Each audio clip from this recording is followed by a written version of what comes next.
Hoy hablaremos sobre un hecho relevante que impacta la vida de millones de colombianos. La Corte Constitucional se pronunció a través de la sentencia T011 del 2025 sobre el cuidado como derecho fundamental. Para ayudarnos a entender este tema con más profundidad, tenemos un invitado muy especial que se llama Ronald Valencia, abogado litigante con experiencia en asuntos públicos, administrativos y civiles. Ronald, bienvenido. Vanessa, muchas gracias por tu invitación y a todas las personas que nos escuchan para venir a hablar de este tema tan interesante y tan importante para todos los colombianos. Ronald, desde tu experiencia, ¿cómo podríamos entender el cuidado en términos jurídicos? Bueno, de una forma muy sencilla, el cuidado es todo apoyo emocional, afectivo y físico que se le brinda a una persona, generalmente de nuestro núcleo familiar, cuando se encuentra enferma y dada esa enfermedad, pues amerita que se le cuide y se le ayude en todas las cuestiones y actividades básicas para vivir, como bañarse, comer, ir al baño, desplazarse. Son esas personas que nos necesitan de tiempo completo para poder vivir de una forma digna. Pero lo que tiene de novedoso ahora como derecho fundamental es que podrá ser reclamado ante el Estado por conducto de un servicio público que es el de salud y de las EPS.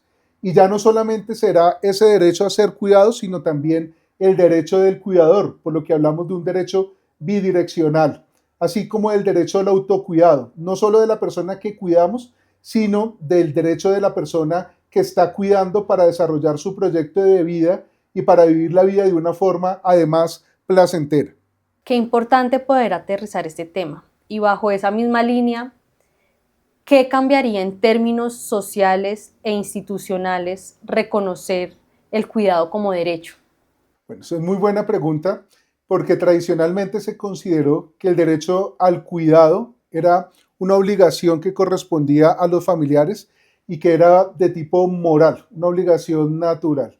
Con este nuevo cambio jurisprudencial, al tratarse de un derecho fundamental, se tendrá que articular el Estado para darle un cumplimiento, para volverlo un derecho fundamental material y no solamente formal o que quede en el papel. Lo que quiere decir que el sistema de seguridad social en salud deberá integrar todas estas prestaciones, todos estos emolumentos que necesita la persona que se está cuidando, pero además el cuidador. Hablamos ahora de los derechos de esa persona que cuida del otro para que desarrolle su proyecto de vida y pueda tener una vida no solamente laboral y familiar, sino además placentera y pueda dedicarse a actividades lúdicas cuando amerite un descanso.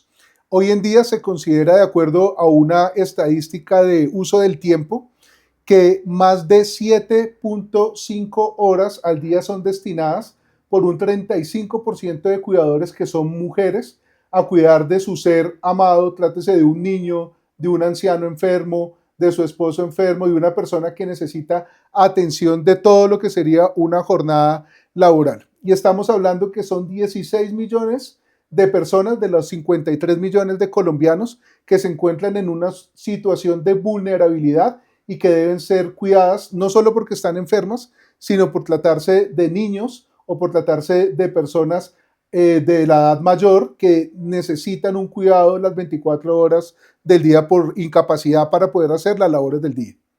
Ronald, ¿nos puedes contar un poco más sobre los casos que soportan esta sentencia? Vanessa, la Corte Constitucional acumula 3 casos diferentes. Se tratan de 2 adultos mayores. Uno de ellos es cuidado por su esposa. Manuel es cuidado por su esposa, que también es una anciana. El otro caso es un adulto mayor que tiene una condición de demencia y además de incapacidad para moverse por sí mismo. Y el tercero, que es el más grave, de Matías, de 7 años, quien se encuentra en una situación de maltrato familiar, de abandono, y que es cuidado por una comisaría de familia, y su cuidadora, que es una madre sustituta, está solicitando un apoyo económico para poderse desplazar por transporte intermunicipal y que se le colabore con las cosas necesarias para este niño, como son pañales y otros emolumentos. En esa misma línea, ¿quién debería responder ante la exigencia de este derecho? Hay tres capas diferentes sobre quién debe responder, en este caso, por cuidar a alguien. Esa primera capa va a ser la familia, ese núcleo familiar que es el que tiene esa obligación de antaño moral de cuidar a sus seres queridos, pero lo que cambia con esta jurisprudencia es que habla de la corresponsabilidad, una corresponsabilidad de la familia, de la sociedad y del Estado. Y es escalonada. El Estado no va a responder de forma inmediata si no se demuestran ciertas condiciones muy básicas. Ya no va a ser necesaria una orden médica, sino que se desprenda de su historial clínico que necesita, amerita un cuidado para las cuestiones más básicas de la vida, como decíamos, para poderse bañar, para poder comer, para poderse desplazar, porque esta persona no se puede valer por sí misma.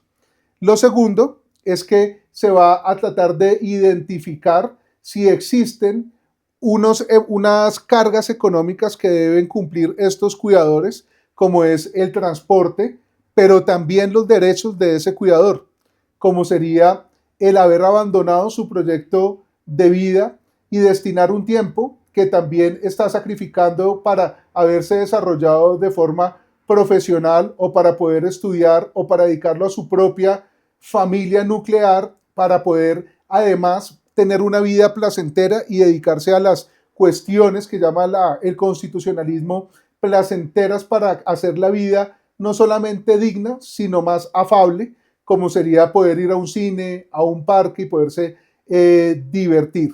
Entonces, esa corresponsabilidad va a implicar que el Estado, cuando la familia no pueda asumir esta responsabilidad moral y solidaria, tenga que responder directamente por medio del sistema de seguridad social y de salud, y en este caso por conducto de la EPS.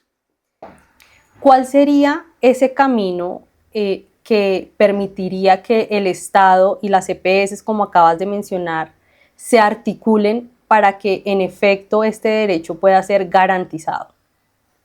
Vanessa, va a tener dos dimensiones, o va a tener un aspecto macro y un aspecto micro. Ese aspecto macro, que es el más difícil de todos, es que la Corte Constitucional ordena al Estado por conducto del Congreso que legisle para crear un sistema integrado de protección al derecho fundamental del cuidado, ya que tenemos reglamentaciones, tenemos una ley de protección nacional del cuidador a cargo del Ministerio de la Igualdad, y sabemos que el sistema se encuentra financiado, pero que se encuentra excluido del plan de salud obligatorio. Esto lo que acarrea es que las personas tengan que acudir al derecho de petición, y de ser negado ese derecho de petición, acudir a la acción de tutela para reclamar sus derechos, por lo que se encuentra el Estado colombiano en mora de articular todas estas instituciones y crear un verdadero sistema de cuidado que no penda de la sentencia judicial y del aparato judicial para que se garantice este derecho. ¿Cuáles serían esas rutas prácticas que permitirían acceder a este derecho? Vanessa, cada vez que alguien pueda identificar que alguien necesita de un cuidado permanente, afectivo y físico, entonces deberá redactar un derecho de petición, que es una reclamación sencilla que se va a elevar a presentar ante la EPS, solicitándole o bien un cuidador, porque el familiar no se puede hacer cargo por su condición económica, o porque tiene que trabajar, o porque tiene que sostener su familia, o porque tiene que descansar, o porque no se encuentra capacitado para ser cuidador, o bien que como cuidador tenga derecho a unos emolumentos, a unos rubros necesarios, como serían el transporte, como serían además lo que necesite esa persona para poder brindar ese cuidado, pañales en caso de que se necesiten, no solamente los medicamentos, sino silla de ruedas. En estos casos vimos la necesidad de una cama especial, que es la que se utiliza en las clínicas. Entonces, todo esto que se necesite tanto para el cuidador como para la persona cuidada deberá ser solicitado en ese derecho de petición, y tendrá la administración, en este caso la EPS, 15 días hábiles para contestar. Si no contesta, que va a ser lo más común que sucede, o contesta de forma negativa, se podrá interponer una acción de tutela. Hoy en día se puede hacer en tutela en línea por internet o presentarla en cualquier comisaría de familia, en la Procuraduría, en la Defensoría del Pueblo o en algún centro de servicios judiciales. Simplemente narrando los hechos, no se necesita ni abogado ni aportar pruebas, ya que el juez de tutela se encuentra obligado a hacerlo de la forma más sencilla y el solicitar todas las pruebas necesarias, que será la historia clínica y las que él considere. Una vez se haya proferido la tutela, hay que aclarar que en estos casos lo más común es que se dé cumplimiento a esos emolumentos, a esos requerimientos que está realizando el cuidador antes del fallo, ya que ellos tratan de evitar las consecuencias de una tutela y las sanciones administrativas ante la Superintendencia Nacional de Salud. Y de ser apelada, tendrá una segunda instancia que se resolverá en 15 días. Esa sería, digamos, la ruta jurídica y más práctica para hacer valer este derecho. Ronald, en estos términos conozco un caso de una amiga cercana que cuando ella estaba estudiando la universidad, sus papás, el papá y la mamá, a uno le diagnosticaron cáncer y al otro le diagnosticaron hepatitis. Ella tuvo que renunciar a su vida, digamos, de estudiante universitaria para ponerse a trabajar y poder sustentar de alguna manera a sus papás y adicionalmente a su hermano menor, porque pues por la enfermedad sus papás no podían trabajar. Esta decisión de la Corte la podría, digamos, abrazar a ella, cubrir a ella. Es muy buena pregunta, Vanessa, porque esos van a ser los retos del juez constitucional de ahora en adelante. Como veíamos, más de la tercera parte de las personas en Colombia se encuentran en una situación que amerita cuidado. Y cuando alguien necesita cuidado, hay un cuidador.